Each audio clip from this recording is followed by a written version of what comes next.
Survey করার মাধ্যমে কিভাবে আমরা ইউজারদের মতামত নিতে পারি সেই সম্পর্কে আশা করছি আপনাদের ক্লিয়ার ধারণা এতক্ষণে হয়ে গিয়েছে।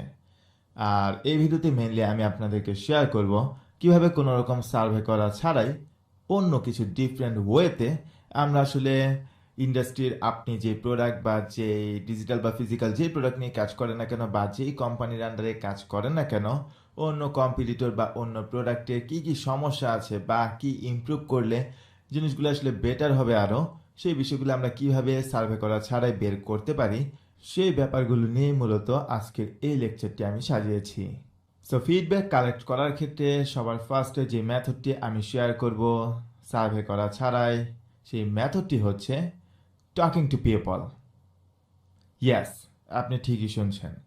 আপনি যখন কোনো বিজনেস বা কোনো কিছু করবেন, কোনো মার্কেটিং স্ট্র্যাটেজি কাজে লাগানোর আগে কি করলে ভালো হবে, কী ধরনের প্রবলেম মানুষ ফেস করছে, সেই জিনিসগুলো কিন্তু আপনি খুব ভালোভাবে বুঝতে পারবেন মানুষদের সাথে কথা বলার মাধ্যমে। কারণ সার্ভের মধ্যে আপনি কিন্তু কিছু স্পেসিফিক মেইন কি কোয়েশ্চেন, কারণ সার্ভের মধ্যে আপনি কিন্তু 3টা কোয়েশ্চেন বা 4টা কোয়েশ্চেন বা যতগুলো কোয়েশ্চেনই করেন না কেন সেগুলো কিন্তু আপনার কোয়েশ্চেন, বাট কাস্টমারদেরও কিন্তু অনেক রকমের কোয়েশ্চেন থাকতে পারে, আরও ডিফারেন্ট টাইপের সমাধান হয়তো তাদের মাথায় আছে, বাট তারা অন্য কোনো সার্ভিস বা যাদের যে কোম্পানি সার্ভিস ইউজ করছে তাদের কাছে হয়তো খুঁজে পাচ্ছে না। এখন এই জিনিসগুলো, এই আইডিয়াগুলো জেনারেট কিন্তু হবে যখন আপনি মানুষদের সাথে কথা বলবেন। কারণ আপনি যেই নিশ নিয়ে বা যে টপিক নিয়ে কাজ করছেন, আপনি একটু খুঁজলেই দেখবেন হয়তো ফেসবুকে আপনার এমন কিছু ফ্রেন্ড আছে অথবা আপনার কোনো বন্ধু সিমিলার বিষয় নিয়ে কাজ করছে বা সিমিলার টাইপের সার্ভিস ইউজ করছে। তাদের সাথে আপনি যখন কোনো বিষয় নিয়ে আলোচনা করবেন তখন দেখবেন সেখান থেকে আপনি অনেক রকমের ফিডব্যাক পাচ্ছেন, অনেক রকমের সলিউশন সাজেশন পাচ্ছেন। তাই মানুষদের সাথে কথা বলে ফিডব্যাক কালেক্ট করাকে আমি সবসময় নাম্বার 1-এ রাখবো। সেকেন্ড অফ অল, আপনি যে কাজটা করতে পারেন, আপনার যে কম্পিটিটর তাদের গুগলে অথবা গুগল প্লে স্টোরে কীরকম রিভিউ আছে সেই রিভিউগুলো চেক করে আপনি কিন্তু ইজিলি একটা আইডিয়া জেনারেট করতে পারেন। যেমন আমাদের কিছুদিন পর জব পোর্টাল লঞ্চ করার প্ল্যান আছে এমএসবি ব্র্যান্ডের আন্ডারে। এখন আমি যদি বিডি জবসকে টার্গেট করি কম্পিটিটর হিসাবে, তো সেই ক্ষেত্রে আমি ফার্স্টে চলে যাব গুগল প্লে স্টোরে, কারণ আমি জানি তাদের একটা অ্যাপ আছে অ্যান্ড্রয়েডের জন্য। এখন আমি বিডি জবস লিখে সার্চ দিলাম। এখন আমি যদি তাদের রিভিউ সেকশনে গিয়ে তাদের রিভিউগুলো দেখতে চাই, আমি ভিউ অল রিভিউসে ক্লিক করলাম। অল রেটিংস থেকে আমি চুজ করব 3 স্টার, কারণ মেইনলি 3 স্টার যারা দেয় তারা আসলে স্পেসিফিকভাবে কিছু জানায় যে এই জিনিসটা আসলে পছন্দ হয়নি, এর জন্য 3 স্টার দিয়েছি, না হলে 5 স্টার দিতাম। তো সেই ক্ষেত্রে দেখুন আমি যখন 3 স্টার চুজ করলাম, এখানে আমি তাদের সমস্যাগুলো দেখতে পাচ্ছি। অ্যাপ ক্র্যাশ করছে, তারপর সেকেন্ড যে ইউজার আমি দেখতে পাচ্ছি সে অ্যাপের অনেকগুলো বাগ নিয়ে এখানে আলোচনা করেছে। এগুলো পড়ে দেখলে আসলে বুঝতে পারবেন আপনি যখন এরকম একটা জব পোর্টালের জন্য অ্যাপ বানাবেন সেই ক্ষেত্রে কোন জিনিসগুলো আপনার মাথায় রাখা লাগবে। তারপর অ্যাপ লোড রেসপন্স খুবই বাজে একজন বলছে, আরেকজন সেম জিনিসটা বলছে যে অ্যাপ লোডিং হচ্ছে অনেক বেশি। সেমভাবে আপনি যখন এদের 3 স্টার রিভিউগুলো পড়বেন তখন একটা আইডিয়া পেয়ে যাবেন যে এই অ্যাপে কি কি সমস্যা আছে। সো সেই ক্ষেত্রে আপনি যখন একটা জব পোর্টালের জন্য অ্যাপ বানাবেন বা সিমিলার টাইপের, আমি জব পোর্টাল দিয়ে আপনাকে হয়তো উদাহরণ দিয়েছি, অন্য যেই কম্পিটিটর আপনাদের তাদের অ্যাপগুলো দেখে যে প্রবলেমগুলো আপনি দেখবেন বেশি, আপনি অবশ্যই সেই প্রবলেমগুলো কিন্তু সলভ করার ট্রাই করবেন, রাইট? সো এভাবে আপনি একটা ফিডব্যাক কিন্তু নিতে পারছেন ইউজারদের কাছ থেকে। সেমভাবে আপনি যদি কোনো ফিজিক্যাল প্রোডাক্ট নিয়ে কাজ করেন, সেই ক্ষেত্রে আমি এক্সাম্পলের জন্য দিচ্ছি আর কি, আপনাদেরকে এভাবে দেখাচ্ছি। ধরুন আপনি একটা ভ্যাকিউম ক্লিনার ইম্পোর্ট করবেন। এখন এই যে ভ্যাকুয়াম ক্লিনারটা এত ভালো, আপনি 3 স্টারে গেলে দেখবেন 3% মানুষ কিন্তু তারপরেও বেশ কিছু সাজেশন দিয়েছে যে এরকম এরকম হলে ভালো হতো। আপনি এই রিভিউগুলো দেখলেও কিন্তু বুঝতে পারবেন যে ভ্যাকুয়াম ক্লিনারের মেইনলি এই সমস্যাগুলো বেশি হয়। সেই ক্ষেত্রে আপনি যে ভ্যাকুয়াম ক্লিনার সেল করার জন্য ইম্পোর্ট করবেন সেগুলো যদি এই প্রবলেমগুলো না থাকে সেই ক্ষেত্রে কিন্তু অডিয়েন্সদের অনেক বেশি একটা হেল্প হবে। সো এভাবে ফিজিক্যাল প্রোডাক্টের ক্ষেত্রে আপনি কিন্তু, আমি হয়তো অ্যামাজন দিয়ে আপনাদেরকে উদাহরণ দিয়েছি, আপনি যদি লোকালি প্রোডাক্ট সেল করেন সেই ক্ষেত্রে দারাজে গিয়ে দারাজের প্রোডাক্টগুলো রিভিউ দেখলেও কিন্তু আপনি আসলে একটা বেসিক কি বলবো সার্ভে আপনার করা লাগবে না, আপনি নিজে নিজেই কিন্তু একটা অ্যানালাইসিস করতে পারবেন যে কোন জিনিসগুলো কোন বিষয়গুলোতে আমার ইমপ্রুভমেন্ট আনা দরকার।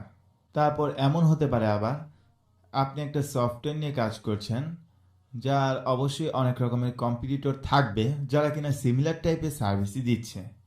এখন হতে পারে এই সফটওয়্যারটা হচ্ছে আপনার, লেটসে আপনি যে সফটওয়্যার নিয়ে কাজ করছেন একটা ওয়ার্ডপ্রেসের ব্যাকআপ প্লাগইন হয়তো আপনি বানিয়েছেন, এখন আপনার কম্পিটিটর হচ্ছে ওরা, ব্যাকআপ গার্ড।